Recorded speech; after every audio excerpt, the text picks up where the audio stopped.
Le damos la bienvenida a nuestro primer invitado del día. Se trata de César Dergam, vicepresidente ejecutivo del Consejo Nacional de la Empresa Privada CONEP. César, bienvenido. Un placer tenerte con nosotros. Buenos días. Laura, buenos días. Alberto, Percio. Siempre un placer estar aquí empezando la semana. Bueno. Empezando la semana y empezando este lunes el mercado binacional en la frontera con Haití, a propósito de que ayer hubo cierto movimiento, pero oficialmente se espera que hoy Haití sí abra la puerta. ¿Creen ustedes que realmente pueda reactivarse con cierta normalidad el comercio, al menos en lo que tiene que ver con Dajabón? Mira, la aspiración es que lo antes posible esto pueda regularizarse. Nuestra posición institucional, que se ha hecho pública, es de respaldar las medidas y las decisiones que ha venido tomando el gobierno dominicano. Sin embargo, entendemos que más allá de las posiciones firmes, el espacio del diálogo, el espacio de la diplomacia, el espacio de la conversación debe ocurrir. No hemos sido pasivos, hemos tratado de tener conversaciones con nuestras contrapartes haitianas a lo largo de todas estas semanas. Sabemos que es una situación compleja, pero creo que para ambos países regularizar esto lo antes posible debe ser una prioridad. En el día de ayer llegaron y entraron, penetraron a la República Dominicana, aunque no es lo mismo que el comercio binacional de hoy, pero ayer ciudadanos haitianos hicieron compras, llevaron mercancías que tenían aquí varadas y después, como producto, claro, de una negociación con comerciantes haitianos y un comerciante dominicano. ¿Ustedes tienen alguna información real? Porque se dijo después que iban a cerrar, que no iban a abrir. ¿Cuál es la información que tiene el CONEP en torno a ese mercado binacional de ahora, ya de hoy y en lo adelante? No, efectivamente, y va cambiando por momentos, por eso quizás para lo que ocurre en el día de hoy habrá que esperar todavía algunas horas.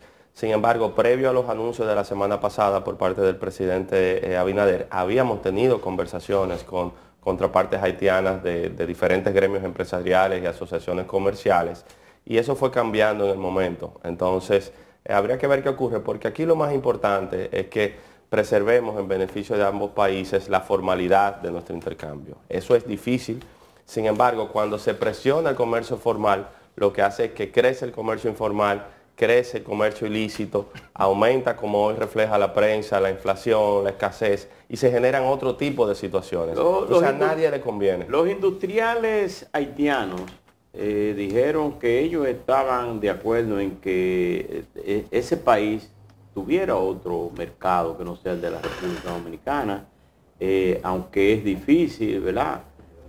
Porque tendría que hacerlo no por tierra, sino por vía marítima. Pero también la República Dominicana, y vi a la señora de ¿cómo se llama? Pro Dominicana, algo así, que hablaba de que se está buscando nuevos nichos para la venta de productos dominicanos. Usted como empresa, ¿cuáles son las informaciones que tiene? Nosotros hemos conversado precisamente con la Asociación de Industrias de Haití, su presidente, el señor Wilhelm. Generar nuevos nichos de un mercado no es algo que ocurre de la noche a la mañana. De hecho, fuera de conflicto, imaginémonos que no tengamos este momento de tensión, salimos a buscar nuevos nichos de mercado para exportar nuestros productos. O en el caso de Haití, salen a buscar nuevos proveedores para importar esos productos. Eso no es algo que ocurre de la noche a la mañana. Evidentemente se están haciendo los esfuerzos para no depender única y exclusivamente de un mercado. Nosotros hemos visto cómo en el año 2004, cuando la República Dominicana suscribió su acuerdo con los Estados Unidos, casi el 70% de nuestras exportaciones iban a ese mercado, iba una concentración muy fuerte. Hoy tenemos otros mercados con los que tenemos relaciones, siendo Haití el segundo de ellos. Entonces no es fácil ni para ellos tener los suplidores confiables, seguros, cercanos, como constituyen los dominicanos, y también es un proceso que nosotros continuamos diversificando en nuestras exportaciones. Pero en esta dinámica con la Asociación de Industrias de Haití, la posición de ellos ha sido que se abran canales alternos y que se mantenga el cierre de la frontera. ¿En qué medida, número uno, Haití tiene capacidad de generar cierta producción interna para suplir su propia demanda? ¿Y qué tan difícil sería conseguir esos otros suplidores, sobre todo en términos logísticos, tomando en cuenta de que somos una isla dividida en dos pedazos, pero isla al fin? Aunque estamos en el calor del momento y muchas veces la cabeza se nos pone con muchas ideas, para nosotros defender nuestra propia soberanía debemos respetar y entender que Haití es un Estado independiente y soberano y pueden tomar las decisiones que tomen, aunque muchas veces la toman de manera equivocada. Ahora, hablar de la parte privada, muchas veces lo que ocurre es tratamos de buscar vías alternas de solución.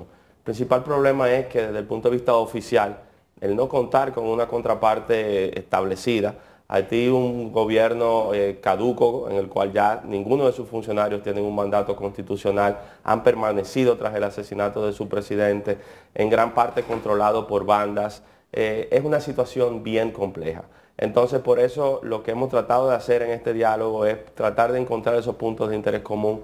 Hay posiciones muy diferenciadas y por eso al final del día lo que estamos tratando es de que tenga una solución en beneficio de ambos. César, en el fin de semana los industriales de la Asociación de Industria de Haití hizo circular un comunicado, primero apoyando las medidas del gobierno haitiano de mantener cerrada la frontera y exhortando a los haitianos a consumir los productos locales como una manera de fortalecer su independencia, su soberanía. Parecería que eso está un poco en contrapelo a ello entender que necesitan los productos dominicanos. Y obviamente yo sé que han habido reuniones allí procurando otras vías de suministro. Pero más allá de este impasse, ¿cuáles son los aprendizajes que podemos sacar de este conflicto? Hay un primer aprendizaje que se remonta al trágico terremoto en Haití. Posterior a cómo se pudo reconstruir no solamente su nación, sino también nuestra relación. Se establecieron canales institucionales que permitieron regularizar muchos de los aspectos que durante el tiempo estaban en conflicto. Y fue precisamente a partir del terremoto cuando las exportaciones formales de la República Dominicana aumentaron y superaron los $1.000 millones. ¿Qué hemos tenido en el tiempo? Y ahí siguen los aprendizajes. Que cada vez que se han tratado de implantar medidas unilaterales no conforme a los organismos internacionales, a la normativa de la Organización Mundial del Comercio, recordemos prohibición de aquella lista famosa de los 23 productos, recordemos prohibición a la exportación de productos plásticos, a los pollos, a los salamis. Cada vez que eso ocurre, lo que se hace es que se reduce el comercio formal, pero proporcionalmente aumenta el comercio informal. Y a nadie le conviene el comercio ilícito, el comercio informal, porque al final del día las recaudaciones de las que depende grandemente Haití y en nuestro caso la seguridad de un mercado confiable se ven afectados. Entonces aquí quizás los temas económicos y comerciales con el paso del tiempo van subiendo en la prioridad de la agenda, pero evidentemente en algún momento ha sido un tema secundario, accesorio a temas como la defensa de la soberanía y la defensa de los intereses que tenemos como país. Y en términos de mano de obra, que ha sido el otro tema crítico que se ha planteado a nivel nacional. El presidente básicamente planteó que ha llegado el fin de la mano de obra extranjera en República Dominicana, por lo menos en los términos que la conocemos hoy. Desde el sector empleador dominicano y precisamente por el cuestionamiento constantemente hacemos las consultas, lo que vemos es que hay un nivel de conciencia importante, no en cuanto a la mano de obra extranjera que está permitida bajo la legislación dominicana, pero la regularización de esa mano de obra extranjera. En el sentido, bueno, está permitida en teoría en un 80-20 que nunca se ha cumplido en ciertos sectores. Y también la normativa tiene sus propias excepciones y sus propias condiciones para su cumplimiento. Pero aquí bajo ningún concepto lo que defenderíamos sería el uso de mano de obra que no está en condición regular en la República Dominicana. Yo creo que esta es una oportunidad también de nuevo. Hay fallas de origen. Hay temas de que la documentación base que deben tener ciudadanos extranjeros para regularizarse aquí en República Dominicana no la pueden obtener en su país de origen. Y ahí entramos entonces en la discusión que trasciende lo jurídico, porque si usted no tiene ni siquiera la documentación de su país de origen, se le dificulta hacerla en otros países. Pero también hemos tenido procesos con aprendizajes positivos de que esto se puede lograr.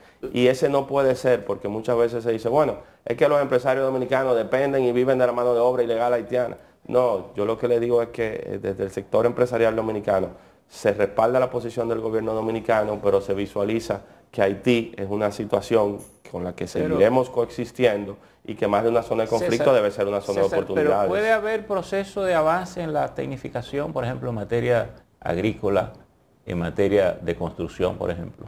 Eso ocurrirá por múltiples razones. Una de ellas precisamente porque para aumentar nuestra productividad, precisamente automatizar y utilizar la mecanización en la producción agrícola debe ser el camino a seguir en los diferentes cultivos que tenemos. Entonces eso seguirá ocurriendo, pero todo esto son procesos graduales. Así como hablábamos que no se abre un mercado de la noche a la mañana, tampoco una industria o una línea de producción se transforma en cuestión de días.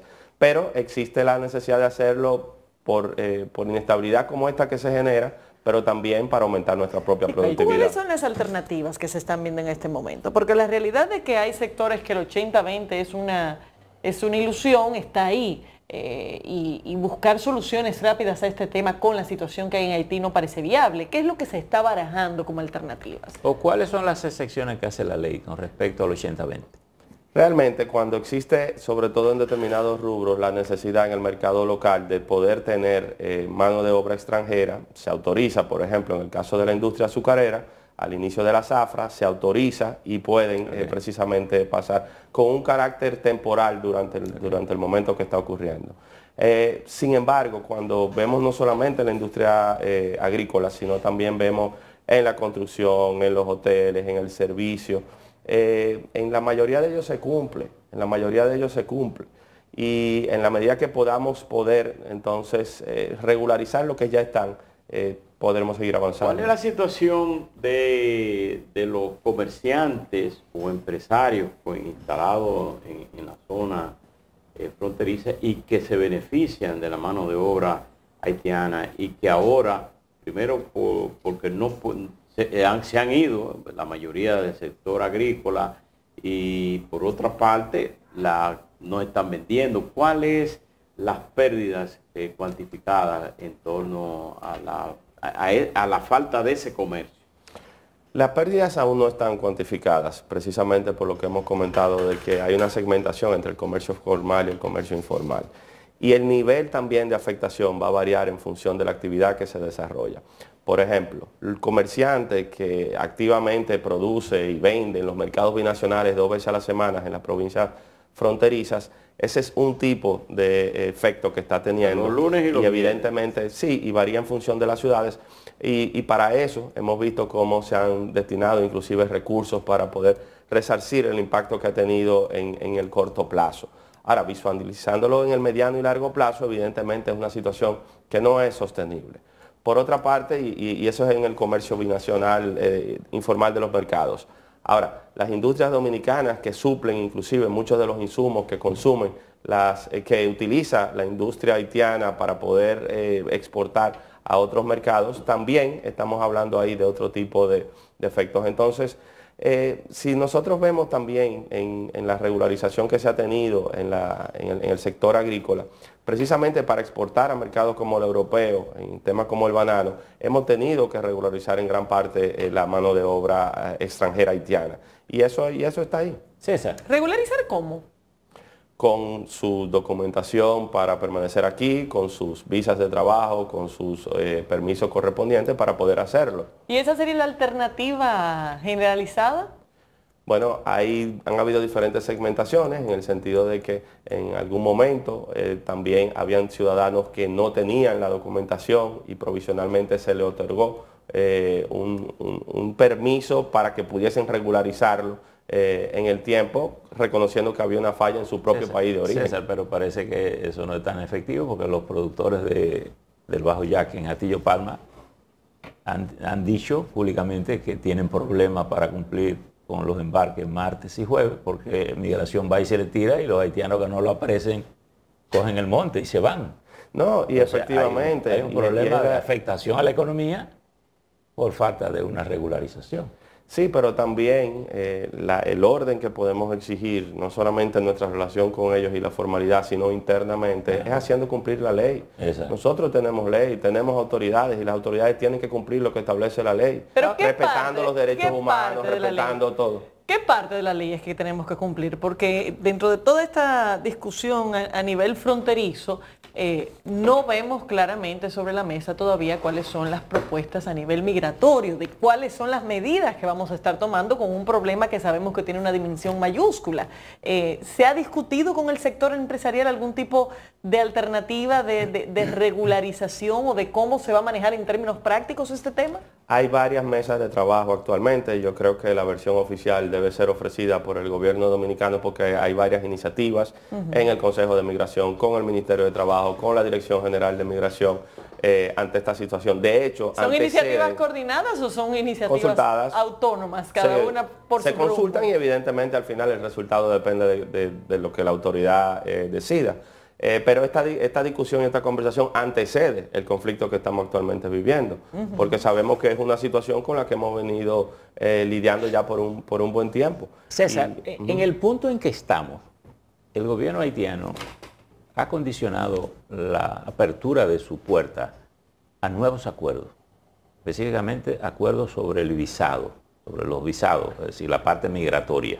Ustedes que tienen contacto con el sector empresarial allí, ¿qué han detectado en el espíritu interno de Haití en este sentido? Nosotros entendemos que hay una proliferación de acuerdos. Yo recuerdo, valga la redundancia, hace unos años que la Comisión Mixta Binacional hizo un levantamiento con el apoyo de la Unión Europea del tejido de acuerdos que sustentan la relación entre Haití y la República Dominicana desde el siglo pasado. Y sobran acuerdos. Ahora bien, se necesita voluntad política, se necesita institucionalidad, se necesita seriedad en las propuestas para que toda esa normativa existente entre las partes pueda hacerse valer y no cambiar de la noche a la mañana. Entonces, eso es lo que más dificulta. ¿No está faltando una unidad especializada que maneje esas relaciones con Haití? Existen, país, hay varias unidades y tenemos una embajada allá y tenemos la Comisión Mixta Binacional, sí, pero vuelvo y digo, de la parte nuestra. Pero el gobierno acaba de votar un cónsul porque estaba dando visa a pesar del cierre de la frontera. Pero nosotros podemos estar o no de acuerdo con nuestro gobierno, nosotros podemos apoyarlo o disentir, pero cada 4 años vamos y votamos y el que es electo lo respetamos como la autoridad. Sí, pero eso es independientemente del gobierno que eligamos. Se supone que una sociedad cumple unas normas, unas leyes.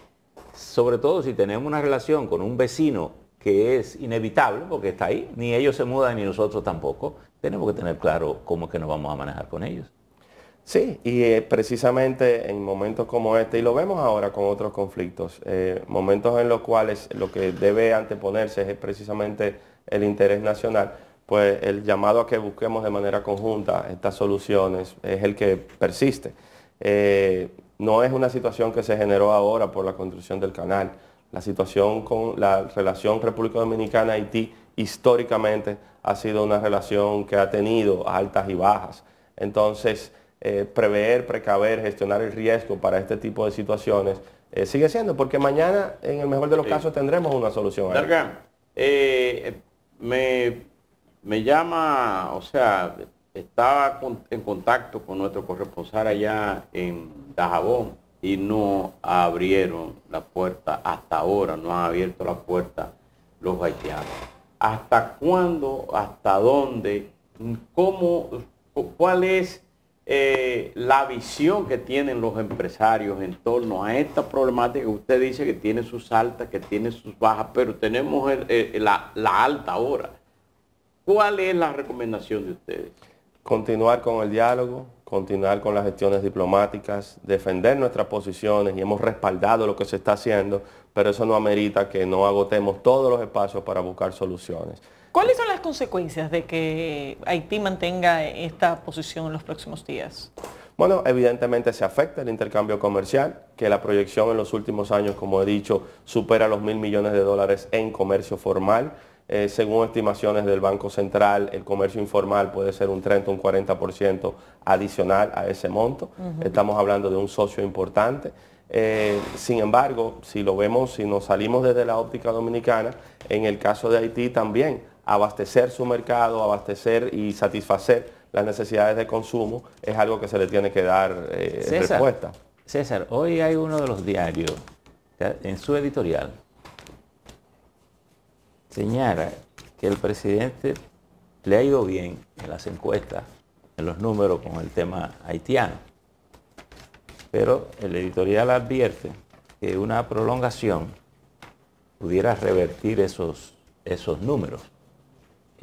¿Pudiera ser tan complicado la afectación de esos $1.000 millones que significa ese intercambio, un costo político alto para el gobierno? No, pero ojalá el tratamiento que se le dé a esta situación de crisis no se vea afectado por el matiz político electoral. Eso es inevitable. Porque usualmente esto es lo que electoral ocurre. Es inevitable. Así, Aquí y allá. Así como hemos tenido la oportunidad de conversar con el sector privado haitiano, hemos tenido también la oportunidad de conversar fluida y continuamente con organismos internacionales, con gobiernos amigos. Y esta es una situación que debe trascender el momento de una coyuntura electoral. Evidentemente coinciden en el tiempo, es inevitable, pero nosotros tenemos que pensar en el país. La posibilidad de una intermediación de la OEA. ¿Se ha avanzado algo? ¿Han sido ustedes convocados como sector empresarial? No, para nada.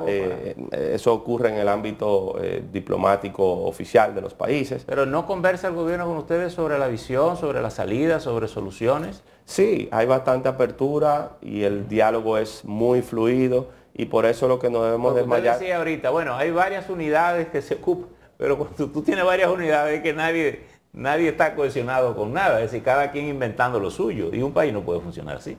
Pero aquí tenemos que llamar de nuevo a nuestra creatividad y a pensar fuera de la caja. Lo que nosotros no podemos es simplemente asumir posiciones radicales, inflexibles. Nosotros tenemos que estar abiertos al diálogo, estar abiertos a la mediación, estar abiertos a los mejores esfuerzos que puedan ocurrir para que esta situación se resuelva. Entonces, así como se defienden firmemente las posiciones, se deben tener también estos canales alternos que permitan que se le busquen las soluciones. Parece que la debilidad es la gran fortaleza de Haití, ¿verdad? Porque sí. Además Haití internacionalmente parece estar exento de toda responsabilidad.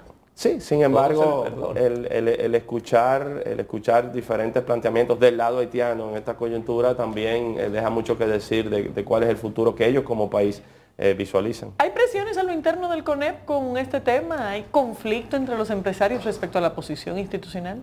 No, la posición institucional, que he repetido hoy varias veces y lo hago con tanta seguridad, inclusive ha sido sometida a votación en nuestra Junta de Directores y ha sido aprobada. Esta es una posición institucional de respaldar lo que ha venido haciendo el gobierno dominicano. Por ejemplo, ahora de manera complementaria, el presidente de la Cámara Americana, en una entrevista que concede hoy a la prensa, exactamente el Diario Libre, dice que un conflicto prolongado en Haití puede dañar la imagen internacional del país. Y quizá la noticia de eso es que lo dijo la Cámara Americana, pero eso mismo lo pudo haber dicho cualquiera y sabemos que es así. De hecho... No, hay algunas diferencias, porque por ejemplo, tengo también las declaraciones del presidente del comerciante de Tallita, donde él pone duda que Haití pueda encontrar, el señor Alberto Leroux, que él duda que Haití pueda encontrar tan fácil un suplidor que sustituya a República Dominicana. Es decir, que este tiene una expectativa mucho más positiva de que el negocio pudiera retomarse.